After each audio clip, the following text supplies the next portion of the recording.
Philosophie et sagesse indienne. Donc là, c'est celui que j'ai écrit. Moi, hop, je vais changer de ma feuille. Ce que je voulais dans ce livre, c'était vraiment rendre accessible la philosophie indienne. La philosophie indienne, moi, elle vient de... Je m'y intéresse depuis que j'ai fait un doctorat, puisque j'avais fait un doctorat sur la notion de sujet dans les philosophies indiennes et occidentales, à Paris 4 Sorbonne et à l'école des hautes études en sciences sociales. Donc c'était déjà mon sujet de thèse.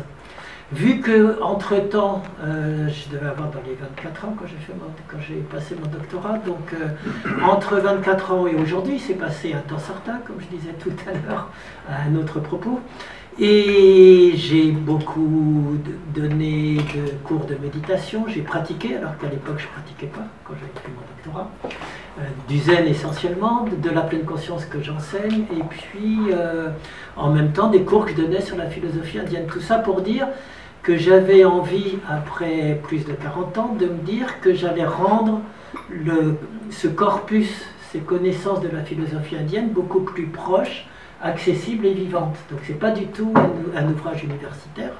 Celui que j'ai écrit pour mon doctorat, il est habitable, sauf par les professeurs, donc il est très, très sérieux. Et là, j'ai voulu en faire quelque chose qui puisse parler à des lecteurs contemporains qui en plus parfois méditent et qui sont surtout intéressés par le côté interculturel de comparer avec les philosophies occidentales, avec des pensées, etc. Alors j'ai pris un fil rouge, pour cette... et ça va des Védas c'est moins 2000, jusqu'à aujourd'hui, essayer de reconstituer une grande histoire ou fresque des philosophies des Védas aujourd'hui. Alors pour faire ça, il fallait que j'ai un fil rouge, et le fil rouge que j'ai pris, c'est pour ça que ça s'appelle en dessous « Histoire comparée des quêtes de libération du moi ». Le fil rouge que j'ai choisi, c'est comment les philosophies indiennes invitent à se libérer ou à faire des voies qui permettent de ne pas être prisonnier de son moi. Alors pourquoi j'ai pris ce fil rouge? Parce que pour moi, ce qui est intéressant en philosophie comparée, c'est que 5e siècle avant le Christ, il y a deux choses qui sont quand même en synchronicité très intéressantes. En Occident, c'est le moment où il y a les présocratiques, Socrate, la philosophie grecque qui va sortir d'une remise en cause des mythologies, de la religion homérique et de la pensée mythologique, où on expliquait par des mythes, pour juste expliquer par des raisonnements, par la raison, en ne faisant plus appel qu'à la raison démocratique, consensuelle, etc. C'est totalement correspondant à l'apparition de la conscience de soi individuelle.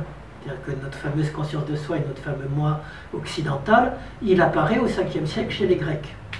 Et ce qui est extrêmement fascinant, pour moi en tout cas, c'est qu'en Inde, c'est la même chose à la même époque. 5e siècle, il y avait une religion qui s'appelait la religion védique, qui rentre en crise. Je ne peux pas rentrer dans toutes les causes de la crise, vous les avez dans le livre, mais bref, les gens se mettent à ne plus croire au fait que parce que je fais des actes sacrificiels, je vais être sauvé, je vais être privilégié par les dieux, etc. Et il y a plein de ce qu'on appelle des renonçants, de gens qui partent dans la forêt parce qu'ils ne croient plus. Et ce qui est d'autant plus dangereux, c'est que les renonçants, ce sont en général des fils de rois ou des fils de prêtres, puisqu'on leur retire leur pouvoir symbolique. Hein, ils ne sont plus considérés, ça ne sert plus à rien. Et donc ils partent en forêt pour chercher une délivrance personnelle, avec le yoga, avec la méditation, etc. Donc la même conscience de soi, elle arrive, l'éclatement des codes sociaux, l'éclatement des codes culturels et rituels, se fait à la même époque, en moins 500. Ce qui est la différence fondamentale, puisque c'est vraiment un livre en même temps de philosophie comparée, hein, où je compare toujours ce qui se passe en Occident et en Inde, ce qui fait la différence fondamentale, c'est qu'en Occident, on va décréter que le moi est indépassable. L'ego est une structure indépassable de l'être humain. Chez Platon, pour des raisons platoniciennes, alors c'était pas chez les présocratiques, hein, mais à partir de Socrate et de Platon, c'est indépassable, et surtout au moment où le christianisme arrive, ce serait un interdit religieux de dépasser la condition humaine, puisqu'il y a un péché originel, et que je ne peux jamais être la même chose que le Créateur, je ne suis qu'une faible créature par comparaison au Créateur, et il n'y a que l'Église qui peut faire l'intercession entre les deux, bien entendu. Voilà, donc il y a une finitude humaine, même la psychologie, la psychanalyse actuelle, c'est une névrose, on n'en sort jamais. On est toujours avec notre névrose jusqu'à la fin de notre vie. On ne peut pas dépasser les structures de l'ego. Ça, c'est la croyance fondamentale de notre civilisation et philosophie occidentale, à quelques exceptions comme l'idéalisme allemand, etc. Ce qui, moi, m'a fasciné, c'est que à partir de la même crise, du même surgissement de la conscience de soi individuelle, les Indiens vont avoir une réponse diamétralement opposée. C'est-à-dire, il est possible de garder le contact avec le sacré qu'on avait avant l'apparition des Humas et de dépasser les cadres de la condition humaine et de la finitude humaine. Seulement, c'est tout un travail, c'est tout un chemin. Et toutes les philosophies indiennes, c'est la manière dont on peut développer des voies pour s'affranchir de nos conditionnements qui font nos souffrances au quotidien, à vous comme à moi. Donc c'est ça qui est très intéressant, c'est qu'on a deux réponses différentes déjà entre l'Occident et l'Orient. Ce qui justifie d'aller voir qu'est-ce qui se passe dans la philosophie indienne pour moi. Deuxième chose qui est importante pour moi et qui est fondamentale dans la philosophie indienne, c'est que la réponse de la philosophie indienne, ça ne va pas être comme en Occident, il n'y a qu'une seule vérité. Tous les philosophes occidentaux vont se battre en montrant que tous ceux qui étaient avant eux, ils ont fait des erreurs, les pauvres, ils n'avaient jamais rien compris. Heureusement, j'arrive et j'apporte la vérité. Il va être critiqué, un autre va arriver, etc. C'est comme ça que Hegel était persuadé d'être à la fin de l'histoire, il n'avait plus qu'à aller se coucher et se reposer. L'histoire, avant lui, il avait tout compris, et enfin, il avait tout, c'était que des suites d'erreurs petit à petit de progression de la lumière, et enfin, il était là pour donner la vérité. Chez les Indiens, c'est différent. Il n'y a pas cette idée qu'il y a une seule vérité et que tous les autres se trompent. Le mot philosophie chez les Indiens, c'est darshana, ça veut dire des points de vue, des voies. Donc il existe 7, 8 voies, grosso modo, dont je parle dans les voies, qui chacune va essayer de tracer une manière d'essayer de vivre avec ses souffrances, avec ses limites, tout en s'en déconditionnant. Donc je fais très bref, hein, c'est tous les mouvements que je montre dans le livre. C'est l'hindouisme, avec les Védas, et avec ensuite hindouisme Vedanta, c'est tout un gros bloc. Ensuite, c'est le bouddhisme, du Bouddha historique jusqu'au grand véhicule et toutes les déifications du Bouddha. C'est le jaïnisme, qui est une religion qui était très intéressante et philosophique que je présente. C'est le tantrisme et c'est le yoga. Le Samkhya Yoga, d'ailleurs, les deux étaient liés. Voilà, donc vous avez grosso modo 6 voies qui sont... Alors il y a des extrémistes partout, hein. Actuellement il y a malheureusement comme un peu partout chez nous et ailleurs des extrémistes, donc il y a aussi des extrémistes hindous, hein. Ils ne sont pas du tout malheureusement privés de cette folie. Donc, mais si on ne va pas chez les extrémistes hindous, chaque voie est une manière d'essayer de se libérer et de faire avec les conditionnements de notre ego. Le principal, c'est pas de dire qui a tort et qui a raison, c'est que vous vous engagez dans une voie. Parce que si vous papillonnez de l'une à l'autre, vous avez toutes les chances de ne pas avancer. Donc, dans ce sens-là, le livre, c'est présenter les 6 voies principales de l'Inde et de dire est-ce que ça vous parle, est-ce que l'une vous parle ou autre, etc. Voilà, ça c'est un petit peu de mettre ma manière d'expliquer ce que j'ai mis dans le livre. Alors après, je dégage pour rentrer un petit peu plus dans les détails. Je vais juste dire qu'il y a 3 grandes périodes historiques que j'analyse dans le livre. La première période, c'est avec la religion védique, les fameux renonçants dont je vous ai parlé, jusqu'au début de notre ère. C'est là que vous avez l'hindouisme classique, enfin l'hindouisme qui se met en place, le bouddhisme, le jaïnisme, le yoga. Tout ça, c'est une première synthèse chez les hindous et chez les bouddhistes, hein, j'aurais pas dû dire hindous. Bref, c'est une première synthèse avec une opposition des deux mondes. C'est-à-dire, j'ai le monde social dans lequel je suis aliéné, dans lequel je perds ma liberté, parce que chaque acte que je fais fait que je m'enchaîne inéluctablement à avoir des insatisfactions et des souffrances. Ça, c'est la base de la philosophie indienne. Tous nos actes portent des conséquences et vont faire que nous souffrons sans arrêt et que nous retournons dans nos limitations perpétuellement. Pourquoi je vous dis ça, je ne sais plus. J'ai dû perdre mon fil. Donc,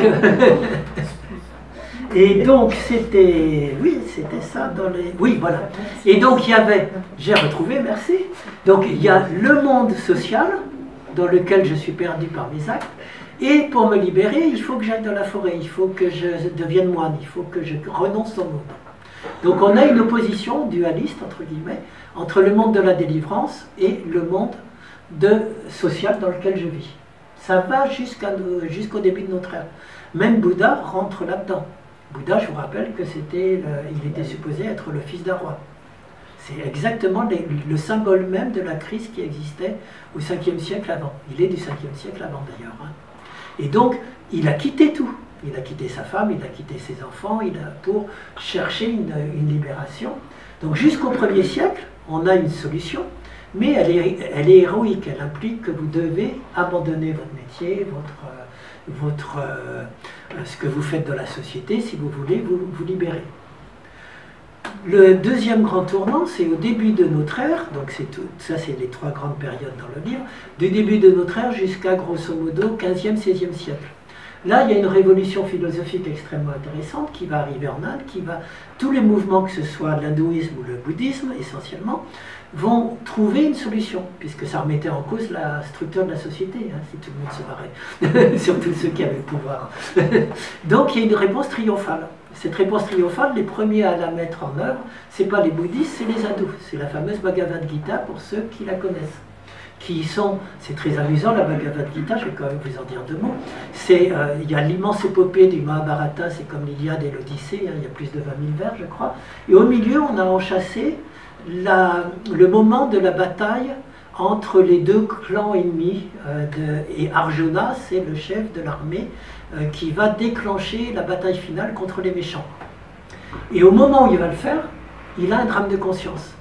Il souffle pas dans sa combe pour déclencher, et il se dit, il voit que dans l'armée en face de lui, il a des cousins, il a des gens qu'il connaît, et il se dit, attention karma, je vais agir, je vais tuer, je condamne tous les gens à perpétuellement transmigrer, avoir des nouvelles souffrances et tout. Qu'est-ce que je fais? Je sais plus. Et c'est rigolo comme tout, au milieu de la bataille, enfin avant que la bataille se déclenche, il y a un stop, un arrêt sur image, pour un film, et Krishna vient dialoguer avec Arjuna, et c'est un dialogue philosophique sur comment on peut agir dans la société sans être aliéné par les actes qu'on fait. La fameuse réponse de la Bhagavad Gita, qui est très, très, très simple, mais si vous essayez de l'appliquer, ça vous prendra peut-être plus qu'une vie, c'est « agis indépendamment des fruits de tes actes ». Mais ça veut dire on peut agir, même éventuellement dans le cas de la Bhagavad Gita, si la cause est juste, on peut faire en sorte de faire même des actions qui peuvent faire des morts, du moment qu'on respecte tous ces codes. Le bouddhisme, qui était très développé en Inde à ce moment-là, est menacé de disparaître. Il disparaîtra d'ailleurs au IXe siècle, chassé par les musulmans, parce que rien n'est pire à l'époque pour les musulmans de l'époque que des bouddhistes qui sont athées, qui disent que Dieu n'existe pas. C'est pour ça qu'eux seront pourchassés et que le bouddhisme va disparaître d'Inde. Mais bref, on est au début de notre ère. Ils vont répondre en transformant tout. Le bouddhisme originel, c'est une philosophie, c'est une pratique. Il n'y a aucune religion dedans. En tout cas, il y a beaucoup de gens qui le pensent, et moi, je suis vraiment dans cette optique. Au début de notre ère, quand ils voient qu'ils sont menacés par la dévotion populaire qui reprend le dessus, eh ben, on va changer. On va faire du bouddhisme une religion populaire. Bouddha, c'était une divinité. Et puis, il y avait des Bouddhas avant, il y en aura après. Et puis, de la même manière qu'il y a la dévotion à Krishna, à Vishnu, etc., on invente tous les bodhisattvas. Tous les saints qui sont là, vous pouvez leur... Et c'est ce que les bouddhistes appellent les moyens habiles. C'est pas grave, vous pouvez réintégrer tout ce que les hindous faisaient. Des mantras, des chants, etc. Du moment que c'est pour vous libérer de votre ego. Et alors, c'est toujours adossé. Donc là, il y a quand même quelque chose de complexe. Donc on va transformer le bouddhisme en une religion, effectivement, avec ses rituels, avec tout ça. Mais on oublie toujours que c'est à une condition dans le bouddhisme, du grand véhicule, on appelle ça le grand véhicule, puisqu'on va sauver tout le monde à la place de sauver que quelques êtres. On oublie toujours que c'est adossé à la théorie de la vacuité universelle de toute chose. Mais si vous êtes un pratiquant de base, vous pouvez croire que Bouddha est un dieu, c'est pas grave. vous pouvez croire que vos mantras ils vont servir à quelque chose. Si vous êtes un peu avancé sur la voie, vous savez que ce sont des moyens habiles. Ce sont juste des petites suggestions qui n'ont aucune valeur en soi, qui n'ont aucune existence propre. C'est vide d'être propre, mais ça vous permet d'avancer sur la voie. Voilà, donc ça c'est la deuxième grande époque. C'est là que la philosophie est la plus riche à mon avis. C'est là qu'on a les deux grandes figures dans le bouddhisme de Nagarjuna et dans le Vedanta hindouiste de Shankara, qui sont les deux plus grands philosophes indiens à mon avis. Et puis donc là on est dans ce que j'appelle une non-dualité, c'est-à-dire que les deux mondes opposés de la vie conditionnée et de la délivrance, on arrive à en faire une synthèse. Je peux, dans ma vie quotidienne, chercher comment me libérer à partir du moment où j'ai un engagement éthique, des méditations, du yoga, des tas de choses comme ça, etc. Donc la non-dualité, la réunification des deux mondes opposés. La troisième phase dans laquelle je ne rentrerai pas, qui arrive jusqu'à aujourd'hui, c'est à partir du moment où on découvre le bouddhisme et l'hindouisme en Occident, à partir du 18, surtout 19e siècle, le bouddhisme et l'hindouisme vont en profiter pour s'universaliser et retirer tout le côté exotique, entre guillemets, de leur message, de façon à parler à tout le monde, indépendamment des croyances hindoues, etc. Donc, ça fera de grands penseurs hindous, Vivekananda, etc., pour ceux qui connaissent, et puis Krishnamurti, qui est un des grands philosophes. Et du côté bouddhiste, ça fera un zen et aussi la pleine conscience qui est une laïcisation du bouddhisme originel qui va perdre son côté religieux pour essayer de reparler à tout le monde à ce niveau-là, même si c'est de manière beaucoup plus diluée, entre guillemets. Voilà ce qu'il y a dans ce livre. J'avais juste dit dans mon petit mail, mais je vais le faire très bref, que j'allais dire sur la méditation, parce que ce qui est intéressant pour ceux qui font de la méditation un petit peu, c'est que je fais toujours un petit fil avec il y a le texte principal, et puis un peu comme Spinoza avec ses scolies, j'aime bien mettre des petits encarts qui sont des comparaisons avec la philosophie occidentale ou des approfondissements à la loupe ou des rapports avec la méditation, pour faire des lignes de fuite du texte principal. Et donc, la méditation, je vais juste vous dire quelques mots, on voit dans le livre d'où vient la méditation. C'est ni une invention des hindous, ni une invention des bouddhistes. C'est la révélation du livre qui est très intéressant. Ça existait déjà en moins 2000.